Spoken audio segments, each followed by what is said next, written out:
where you still have elections that are meaningful, elections that can come with surprises, as happened in India a number of months ago, when people assumed that Narendra Modi would win a 2/3 majority and would absolutely crush the opposition. And even though there's genuine limits on free speech in India today, even though two of the chief ministers of the equivalent of governors of states in Brazil were in jail during the election campaign, the opposition still had a chance to make an appeal to the people. And in the end, Modi was re-elected with a much smaller majority than anybody expected.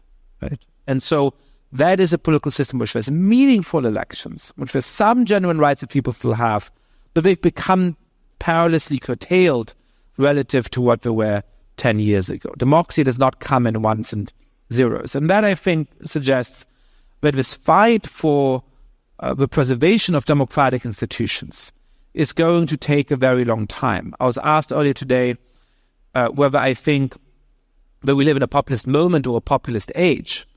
And I think the suggestion very strongly is that we live in a populist age. That this is not just about 2016. It was not just a brief moment. It didn't go away during the time of a pandemic. It is a form of politics that is now deeply ensconced in virtually every democratic country.